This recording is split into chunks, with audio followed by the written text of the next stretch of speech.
Okay, I may give it a couple minutes for y'all to dial in.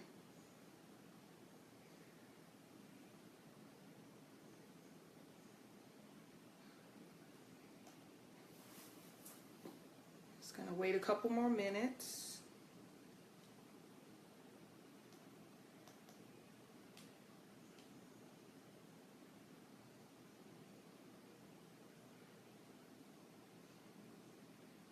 I see some of y'all getting on. Hey, Will.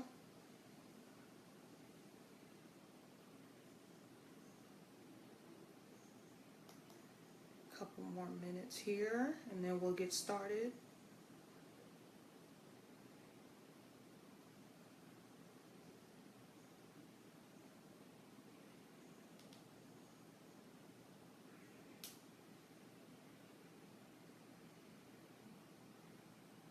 Really more like a couple more seconds here.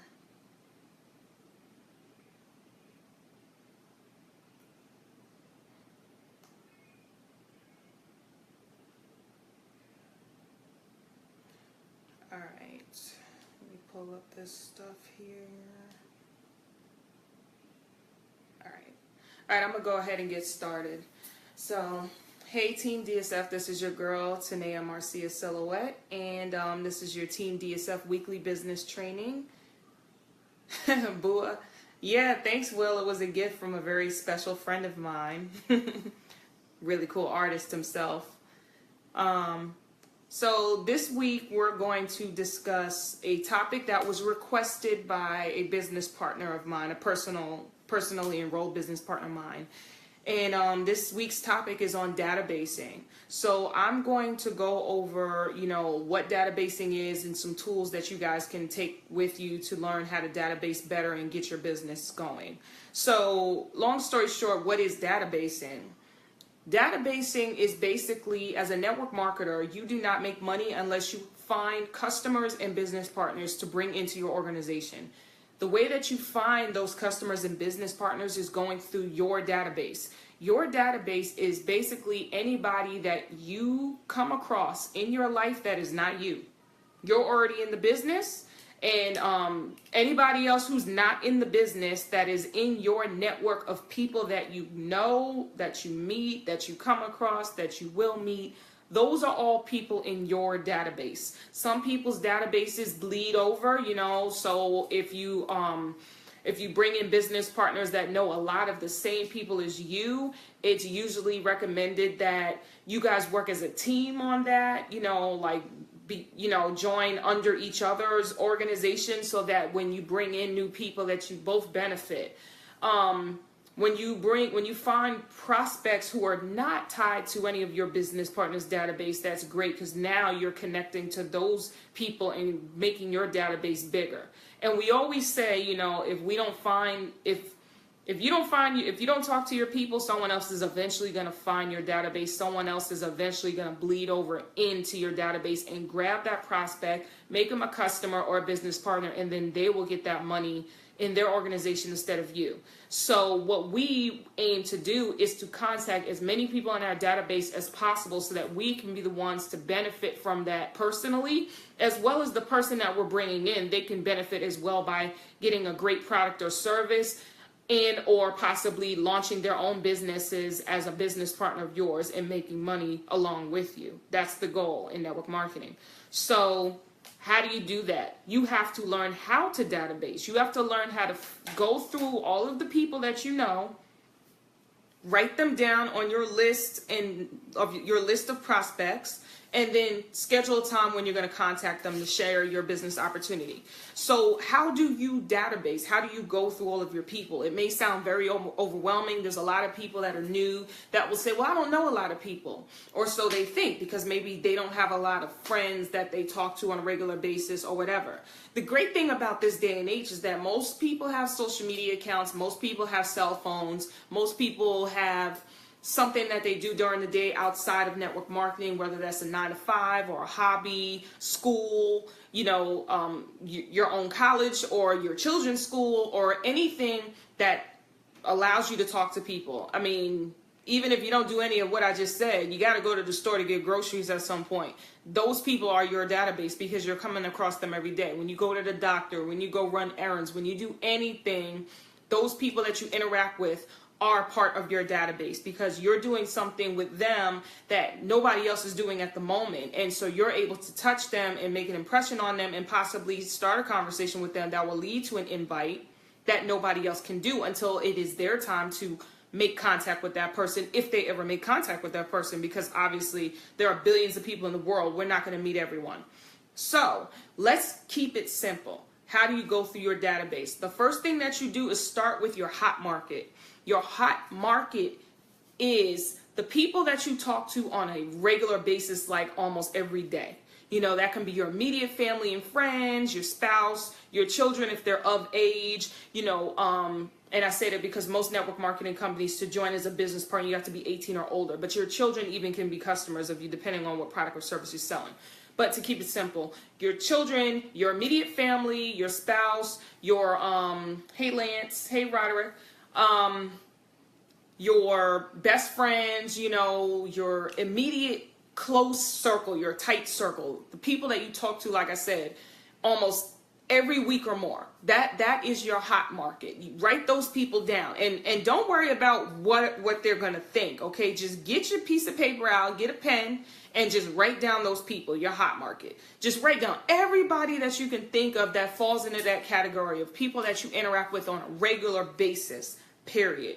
You know, and then you go to your warm market. Your warm market is people that you interact with on a recurring basis, you know, fairly frequently, you know, but maybe not every day, maybe not every week, but probably more like every month or so, or maybe on social media on a regular basis, but not really like, you know, hang out with them in person or whatever.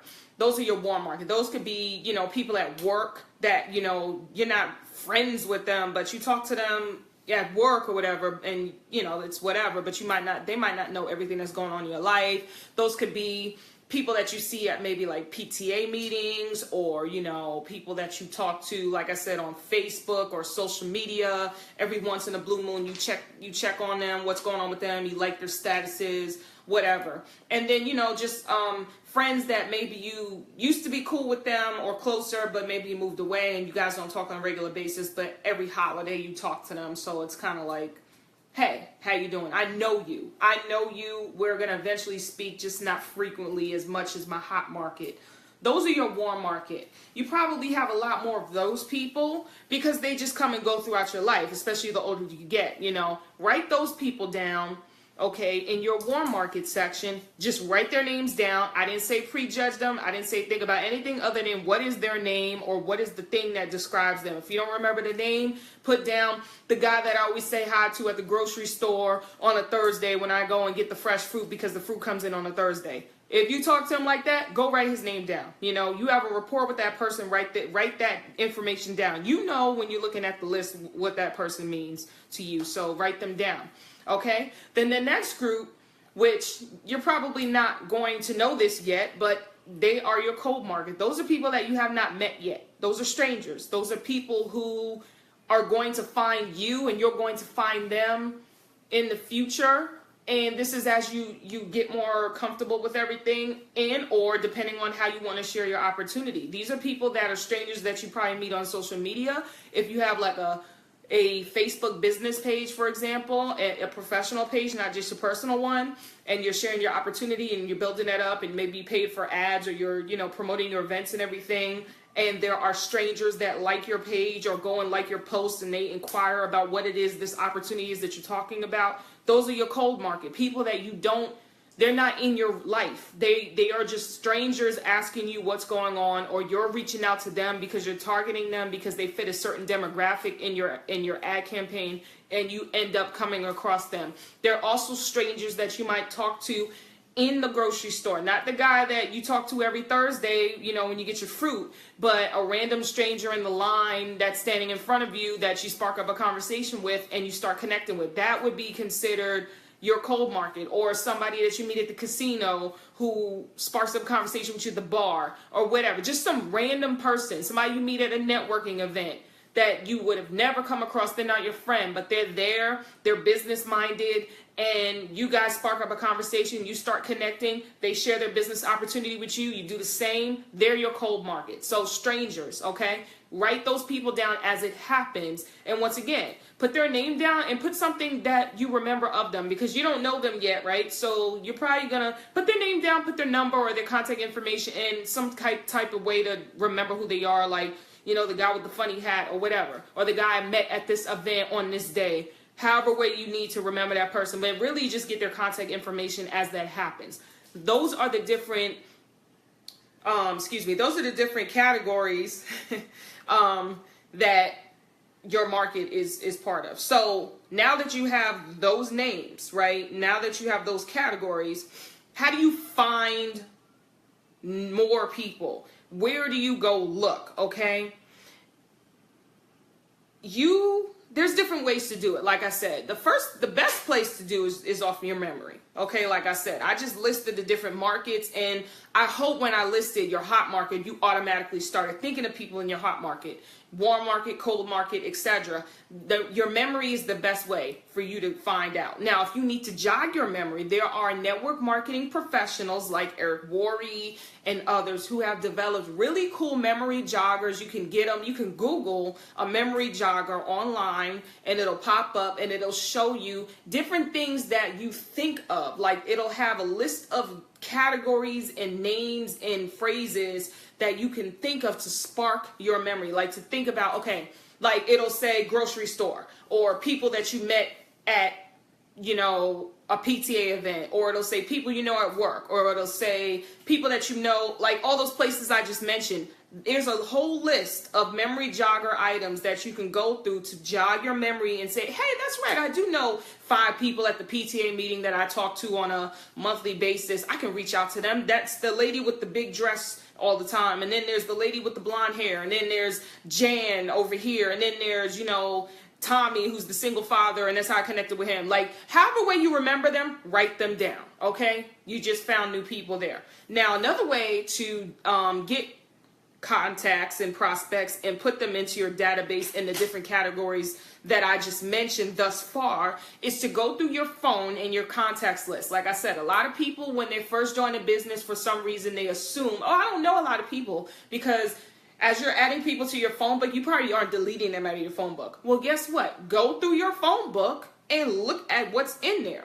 It's funny because you'll find old friends that you haven't spoken to in a while in there. Maybe their numbers changed, maybe they haven't. Write them down and see. You know, you'll find, you know, weird information in your phone book. Like, maybe you wrote down like the name of a lady that worked at the bank. It's the bank's number, but it has her extension because she helped you out that one time, and you got her info off her business card and you put it in your phone book. Well, guess what? If she still works there, you can call her, or maybe you call her and say, hey, can I come up and visit you? You know, and then, you know, don't be disrespectful to her business or whatever, but go up there and rekindle that connection that you had.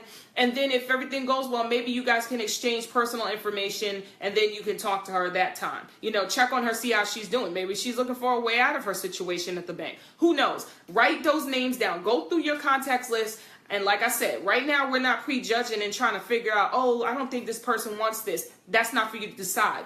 Write their name down because their name is there, period. Get your list together. So that's another way to do it, is through your contacts, okay? Another way for you to find prospects when you're databasing is to go on social media. Like I said, how many people are you Facebook friends with? How many people are following you on Instagram and on Twitter? Go and find those usernames and write them down. I didn't say talk to them yet. I just said write them down. Now, of course, you might have duplicates. You know, if you got somebody on Facebook who's following you on Twitter, it's the same person. So, you know, there's not 2 people, it's the same person. You know, so just find the individuals and write them down if they're not already in your database. Put them in the section they belong, hot, cold, warm, whatever, you know, and just put their name there. That's it. Or whatever their contact information is.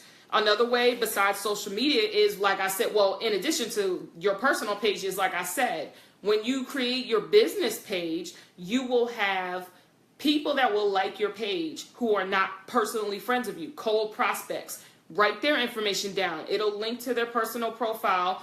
Go and put their information down and put next to it, this person, you found them on your personal business page, because obviously you don't have their contact info. You're going to have to message them, private message them at some point when you decide to contact them. But they obviously liked your page for a certain reason, so they are really good people to contact to see if they really are serious about learning about your business opportunity and possibly getting involved in some form or fashion. So that's another way for you to find people. Now, let's talk about your day-to-day routine. Once again, you might think that you skipped over some people. You probably did. So think about day-to-day for a week's time. What do you do on a regular basis? Do you always go to the same gas station and pump gas? Did you write that gas station attendant down? Is it the same person that works behind the counter at the 7-Eleven that you get your coffee from? What about the lady that works at Starbucks? What about your favorite pizza place that you go and have your pizza Fridays every Friday or whatever? Did you write down the people that work there that you have a rapport with? Because I'll tell you one thing. If you know one person at a restaurant, especially if they're an owner of a restaurant, or even if they're not, and you have a good relationship with them, they can share this opportunity with everybody that works at their restaurant if they get involved. So imagine if you just bring in that one person and they bring in the whole restaurant that works there, because they all work at a restaurant. They need financial and or time freedom. The overhead in these restaurants is not cheap, and they obviously are working for a check. So it would be great if they have more time and they have more money to do the things that they love, whether that is continuing at that restaurant or doing something else with their life. Maybe they're working there so they can get through college. You don't know. If you know somebody and you build a rapport with them, even if they decide they don't want your opportunity, they might know somebody else that works there that does. And because you shared it with them, they are going to recommend one of their coworkers to talk to you, who you probably haven't spoken to as much. You never know. Or if they're both interested, like I said, you bring in that one person and then they could bring in everyone else, and then you get the residual income along with them, and y'all build that database together. So write those people down. I have a lot of restaurants that I am a frequent customer at, where once I go, every restaurant, I usually have a favorite meal. I usually buy the same thing at each restaurant. Once I find something I like, I keep it. So I go there and I'm crazy with it. I always got to change the order and say, I want it done this way. So I built a rapport with people because they kind of laugh at me like, man, I know when she comes in, she's going to want her food made this way. We already know how you want it. You want the usual. That's what they tell me everywhere I go. And so I built that relationship with them. So if I was to have a personal conversation with them, the wall is already broken down with them because they know me, we joke a lot, we have that relationship, so I can go and ask them, hey, how's your life going? How's your family? How the children, talk about them, get to know what's going on in their life, find those triggers, and then when it is appropriate, that's what I always say, when it's appropriate, you share your business opportunity with them and invite them to a tool, and then invite them to a third-party event where they can get the information and make a decision. But building that rapport and connecting with them is important. And like I said, you don't need to know everybody in their database. All you need to know is them. They have their own database inside of the restaurant, as well as their own personal lives. Like I just told you, they got people, they go to the gas station and they see all the time. They go to Starbucks and get coffee all the time. They go to the PTA meetings, whatever it is that they do in their life, they got a database and do the same exact thing you're doing. And they might find the next multimillionaire that you don't know because you don't know them, but they know them, and they don't even know that they're the next multimillionaire. But because you share the opportunity with them and they share it with that person, now all three of you are going to eat. So write those random people down, because it's usually the strangers are the ones that aren't personally your hot market and even your warm market that you will find like the millionaire or the person that's going to get you to the next level in your business. So that's important. So don't like I said, when the person pops in your head, write their name down. Don't prejudge and don't overthink it, because I'm the queen of overthinking. So I'm telling you, don't do that. Now, after you've gone through your day-to-day routine, like I said, do a day-to-day routine for about a week. If you do the same thing like every week, then just do a week's worth of, let me think, what do? I wake up in the morning, I go jogging at that one park, and I always see that other lady who's jogging, but she's going in the opposite direction, but I see her all the time. That's a prospect. She's in your database. You see each other, you nod, you keep it moving. Well, maybe next time you see each other and you if she's stretching or something, you stop and say, hey, what is your workout routine? My business happens to be in health and wellness, so that's something I would want to know. How's everything going? What are your weight management goals? I have a product. you know, with my business, because I am in network marketing and I'm a business owner and I have these amazing products that are in health and wellness and they help me when I'm working out. Is that something that you'd be interested in knowing more about? Bam, that's the invite right there. But of course, that takes time as I'm building a rapport with her and learning about her. I asked her first, you know, how's she doing? What is her workout routine? What are her goals? I want it to be about her, to even get to the invite, to find out if she even cares. She might just be jogging because somebody told her to. She ain't really worried about no product. She just doing it for some other people. You don't know, but you want to build that rapport, start building that relationship and that connection, and then do the invite when it's appropriate. But that chick that you run past every morning, that's a prospect in your database. And guess what? If you don't do it, somebody else that's more driven than you is going to run past her, or they're going to see her at Starbucks every day. After she's done running, she goes gets a coffee, and they're going to share the business with her. And then she's going to join their business and make them a multimillionaire, and she'll be a multimillionaire. And you sitting there running past her wondering why her clothes look better and why. Or maybe she ain't there no more because she moved out, because she's, you know, moved on with her life and has a bigger house in somewhere else. But that could have been you. You know, I'm just saying, you never know. So that lady you're running past in the morning, or, you know, if you get your car washed by the same people every week, or like I said, and you're driving to work and you go get the paper from somewhere, or whatever, like I said, you're the dog groomer, random people every day for the whole week, write them down, the people you come across or whatever, and you never know, like I said. Now, work colleagues. This is a little tricky. It's an ethics thing. Don't want you to get in trouble. But we all know sometimes you have your little water cooler conversations. Sometimes you have your lunch breaks. You're not always at work. So be careful with this, but it's possible. I've done it. I've been successful at it. When you have a 9 to 5, put those people down.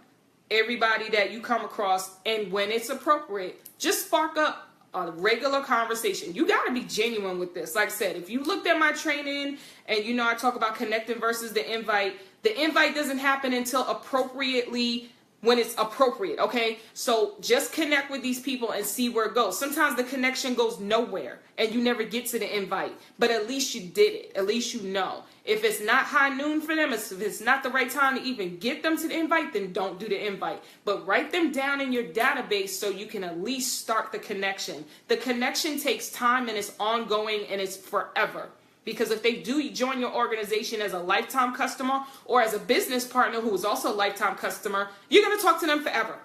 Okay? So you just got to get that in your head. These people that you're actually going to connect with, you're connecting forever. So you don't need to rush the invite. You have the rest of your life and the rest of their life to get to the invite. So be genuine and just take your time and be natural. Okay? But when I say be genuine and take your time, that doesn't mean procrastinate and add them to your chicken list, which is basically the list of people that you wrote down but you don't plan on contacting because you're scared and there's no legitimate reason not to. That's your chicken list. You got to get to your chicken list at some point. So like I said, if you're scared, get with your enroller, get with your upline, your mentor, and practice on people that you don't know, who you don't care that they say no, and get the no out the way, and then go talk to your chicken list. So talk to your work colleagues at some point. Connect with them. You hear them complaining about their life, their health, their situation, or whatever. You probably know some of their stories, but you got to build your own relationship with them. Don't just listen to what somebody else says and then jump in and say, hey, I got this business. If they don't know you like that, they're going to get offended. Like, why are you listening to my conversation? You don't know me like that just because you work with me. But if you take the time to be genuine and build your own relationship with them and show them that you care, right? Because nobody cares about what you know until they know that you care. So be genuine and care about them. Remember it's about them, and then share the business when it's appropriate. So I already talked about cold prospecting. Like I said, when you have your social media out there, you can do your social media marketing, target certain demographics. Each social media is different, but it shows you, it gives you tutorials on how to do that, and you can target the certain type of person that you want in your organization, whether it's entrepreneurs or health conscious people or technology people, whatever it is, product or service that you're selling in your business, target those people that like that type of stuff, and entrepreneurs, and, you know, people that are just open-minded. Go to networking events and get to know people, because the good thing about them is the connection usually is shorter because they know they're going there to talk about business. So you don't got to sit there for for too long before you get to the invite, but you still got to be genuine, because they're still looking at you like, yeah, I know she's going to sell me some BS, but what's this BS job that you have, or this BS opportunity? And then when you break it down to them, it's like, oh, she really is real. And I still want to know how it benefits me, not how it benefits you. I want to know how it benefits me as a prospect. Why are you coming at me? What am I getting out of this? You know, still make it about them and let them understand. Just because you're at this networking event doesn't mean I don't care about your life. You know, I'm a human, you're a human. I want you to succeed with me. Let's grow together. And then, you know, get them to a tool so they are educated, and then get them to a third party to tell them the full story.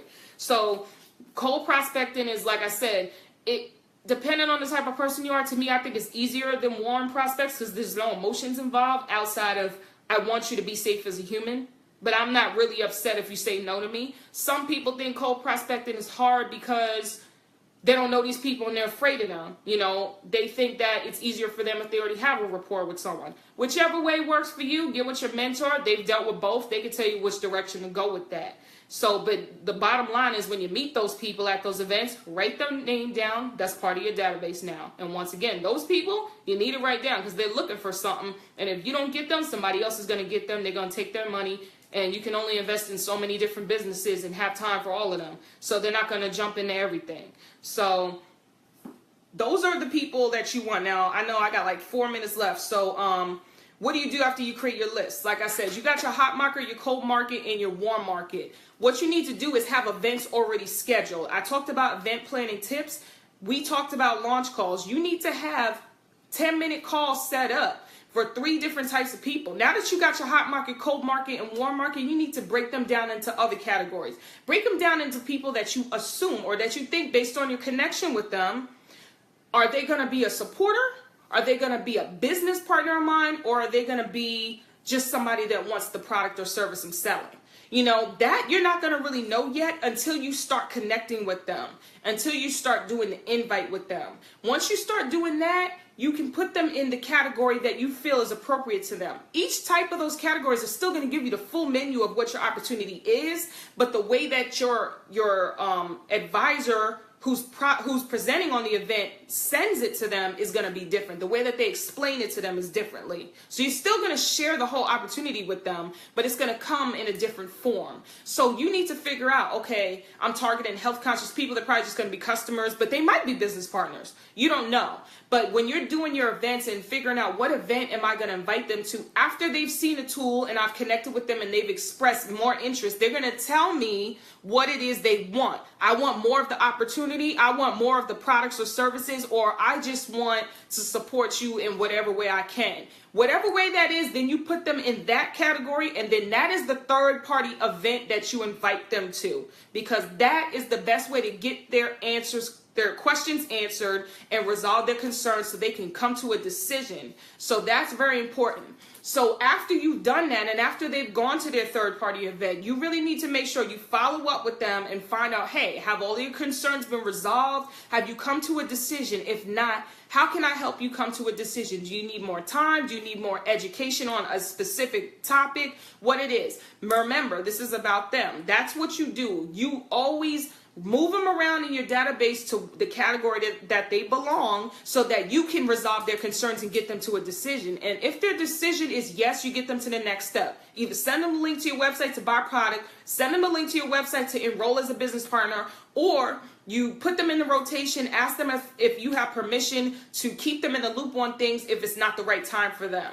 But keep that relationship going, because it might not be the right time now, but it might be later. But if you stop talking to them just because they said no the first time, then they're going to think you're full of crap and you really didn't care about them in the first place. They might come back later when something changed in their life and say, now I'm ready. Now I'm at high noon. Now I want to get involved in some way in your organization. So like I said, that connection process and that follow-up, the follow-up is a connection. Okay, that is an ongoing. As soon as you open your mouth and start talking to them, it is an ongoing, lifelong relationship that you should be building with these prospects until they tell you they no longer want to deal with you, or for some dramatic reason you no longer want to deal with them because it is not benefiting your life as a person, you as a human, not benefiting your pockets. I'm talking about if they're a horrible person and you just can't associate with them. But most likely that's not going to happen. So keep it genuine and keep it sincere and keep it about them. Now, keeping track of your prospects, I'm going to just end it with this because I got to go. Exposures, appointments, follow-ups. Make sure you write everything down. I talked about my Team DSF 6-month planner. Make sure you have a planner or something to keep track of everything, every contact, and every time that you talk to them and what was the result of that, so that you can keep yourself on track. Daily actions and weekly actions, monthly actions, 60-day, 90-day actions, and yearly actions. I always talk about that. So I'll have another version of this in the next couple of weeks, but that's basically the gist on databasing. So I'm going to end it with that. This is your girl, Tanaya-Marcia Silhouette. This is your Team DSF 6-month weekly business training. I'm sorry. And I'm going to get out of here and get on my next conference call. So I'll talk to y'all later. Peace.